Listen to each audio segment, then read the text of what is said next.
శ్రీ గురుభ్యో నమ. శ్రీమాత్రే నమ. శ్రీ వేదవ్యాసు విరచిత మహాభారతం ఉద్యోగ పర్వం.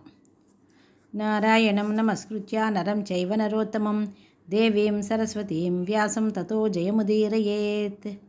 ఓం నమో భగవతే వాసుదేవాయ.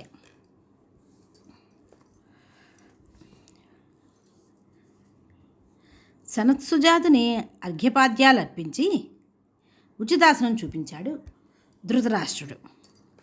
ఆర్య, సుఖదుఖాలు, ఆకలి దప్పులు, ధనకాంక్ష, కామక్రోధాలు, జరామరణాలు బాధించని మార్గం ఉపదేశించండి అని ప్రార్థించాడు. సనత్సుజాతుడు, రాజా, మృత్యు అనేది ప్రమాదానికి మరో మాట. ప్రమాదాన్ని అజ్ఞానం అన్నారు. అది వైదొలగి జ్ఞానం సిద్ధిస్తే మృత్యువే లేదు. సంసార తాపత్రయ బంధనాలే మృత్యువు. ఆ బంధాల నుండి బయటపడగలిగితే అమృతం ప్రాప్తిస్తుంది. ఇది రానంత వరకు దేహమే ఆత్మ అనే భావం ఏర్పడుతుంది. దానితో తాపత్రయాజ్ఞ చుట్టుముట్టి నశింపజేస్తున్నది. ఆ సు అంటే ఇంద్రియాలు, రమ్ అంటే రమించడం లేదా అనుభవించడం.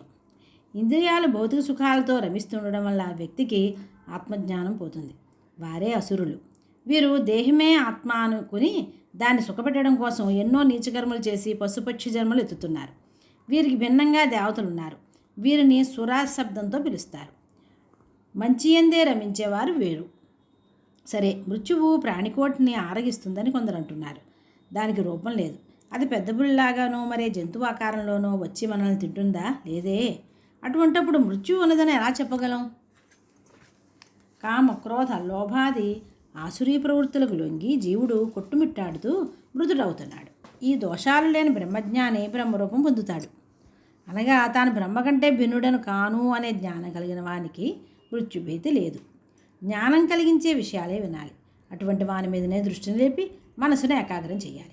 ఆ ఆత్మ ఉన్నదే, అది నిత్య చైతన్య రూపంతో, ఆనందంతో, నిర్మలంగా, నిరపేక్షంగా ఉంటుంది. ఆత్మజ్ఞానం కలిగే వరకు కర్మ చేస్తూనే ఉండాలి. కర్మల ద్వారా పాపాలను తొలగించుకుంటూ జ్ఞానాన్ని పొందాలి. ఈ ప్రపంచమంతా ఈశ్వరమయమే అనే భావన స్థిరపడినాడు ఏ బంధమూ మనిషిని అంటదు. దేహాభిమానులు చిత్తశుద్ధి కోసం కర్మలు ఏర్పడ్డాయి. చిత్తం నిర్మలమైతే నిష్కామ దృష్టి ఏర్పడే మోక్ష మార్గం గోచరమవుతుంది.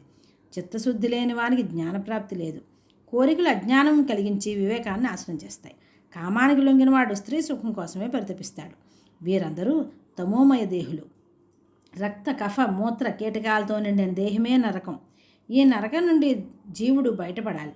కళ్ళు, సారాయి తాగినవాడు ఆ మత్తులో నడుస్తూ రాళ్ల మీద గోతులలో పడేటట్లుగా కామమత్తుడు స్త్రీ వలయంలో పడతాడు. గడ్డితో తయారైన పెద్ద పులి ఏమీ చేయలేదు. అలాగే కామ విరహితుడికి ఏ బాధ లేదు. శారీరక సుఖాల కోసం తాపత్రయపడమే మృత్యువు. అది లేనివానికి మృతి లేదు. దేహం మృత్యువు వల్ల నశిస్తుంది. మృత్యువు జ్ఞానం వల్ల నాశనం అవుతుంది. యోగులు ఉంటారు. వీరు కొన్ని శక్తులను పొందుతారు. ఏ పరిస్థితుల్లోనూ ఆ శక్తులను ప్రదర్శించరాదు. ప్రదర్శిస్తే చుట్టూ ప్రజలు చేరి ఆరాధనలు ప్రారంభిస్తారు. దాంతో యోగికి పతదశ ప్రాప్తిస్తుంది. బధిరుని వలె, జడుని వలె, మోగవాని వలె చరించిన యోగి మోక్షాన్ని పొందుతాడు.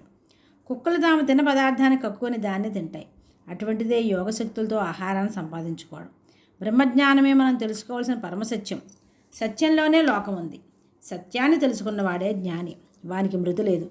అంటే పరమేశ్వర భావం వానికి కలిగినాడు. మృత్యువు, నరకము అనేవి ఇంకెక్కడుంటాయి? మరి ఈ శరీరం నశిస్తున్నది కదా అంటారు. దీని లక్షణమే అది. అది మృత్యువు పనికి అదే. పాపరహితుడు, వికారశూన్యుడు, నిర్మలుడు, సందేహహీనుడు అయిన వాడే బ్రాహ్మణుడు.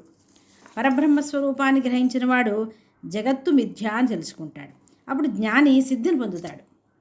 ఇంద్రియాలను నిరోధించి మనసును లయం చేయగలిగినప్పుడు కలిగే అనిర్వచనీయ స్థితియే విద్య. ఇది గలవాడే విద్వాంసుడు, జ్ఞాని.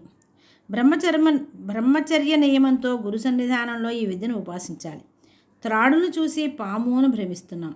అలాగే ఈ జగత్తే శాశ్వత పరబ్రహ్మం అనే అజ్ఞానం ఏర్పడుతుంది. ఈ అజ్ఞానం వైదొలిగి బ్రహ్మజ్ఞానం పొందగలిగితే మృత్యువే లేదు. అందుకు ప్రయత్నించు అని ఉపదేశించాడు సనత్సుజాతుడు. అలా చెప్పిన తర్వాత మహర్షి నిష్క్రమించాడు. తెల్లవారింది.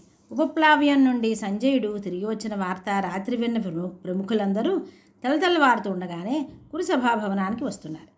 సభాసింహద్వారం బంగారు కాంతులేంతోంది. సభా మధ్యభాగం స్వచ్ఛ ధవళ రోజులతో అలరారుతోంది. అంతటా మంచి గంధపు వాసనలు.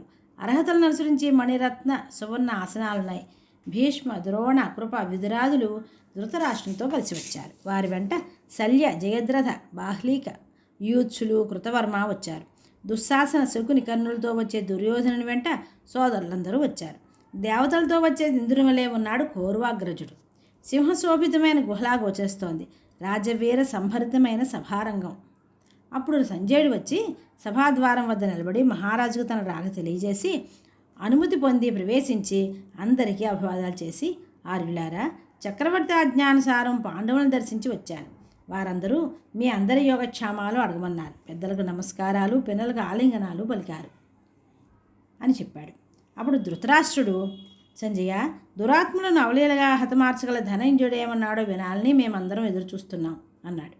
సంజయుడు, ప్రభు, ధర్మజుని అనుమతి పొంది అర్జునుడు కృష్ణుని చూస్తూ పలికిన పలుకులు దుర్యోధనుడు విని తీరాలి. ఏమన్నాడంటారా అర్జునుడు? సంజయ, కాలవశుడై మూర్ఖత్వంతో నన్ను జయించగలననే గర్వంతో ఉన్న కర్ణుడు వింటుండగా యుద్ధోన్మత్తులై వచ్చిన రాజవరుల సమక్షణంలో దుర్యోధనుడితో ఇలా చెప్పు: ధర్మ మార్గాన మా రాజ్యం మాకు ఇవ్వకపోతే వాని పాపం పండింది. నేను ఆగ్రహించిన నాడు ఈ లోకాలను భస్మం చేయగలను. భీమార్జున, నకుల, సహదేవ, సాత్యకి, దృష్టద్యుమ్న, శిఖండి ప్రభుతుల వెంట కృష్ణుడు కూడా మా పక్షాన ఉన్నాడు. మా రాజ్యం మాకు ఇప్పించడానికి శ్రమ అవసరం లేదు. సంజయ, సాధ్యమైనంత వరకు దుర్యోధనుడు యుద్ధానికి సిద్ధపడేటట్లే చెయ్యి. మా అగ్రజుడు ధర్మపరుడైనా మీ వారి అన్యాయం కారణంగా ఘోరారణ్యాలలో కంటకశిలల మీద శయనించాడు. దాని ఫలితంగా రణరంగంలో దుర్యోధనుడు రక్త పంకంలో కూలాలి. మా అగ్రజుడు జితేంద్రియుడు, ధర్మతత్పరుడు, సాధుశీలి అయినా సత్యం తప్పక నానా క్లేశాలు అనుభవించాడు. మీరు చేయించిన ఘాతుకాలన్నీ సహించాడు. ఇంతవరకు ఆయన హృదయంలో అణగారిన క్రోధాగ్నిజాలులు కౌరవారణ్యం మీదకు రానున్నాయి. రథారూఢుడై గదాదండం ధరించి భీకరాకారంతో భీమసేనుడు క్రోధ విషజ్వాలకు రక్కుతూ రణభూమిని మండిస్తున్నప్పుడు యుద్ధ పర్యవసానం మీకు బోధపడుతుంది. లేడి గుంపులో సింహంలా విక్రమిస్తాడు మా భీముడు. స్వస్తి. శ్రీకృష్ణ శరణం మమ.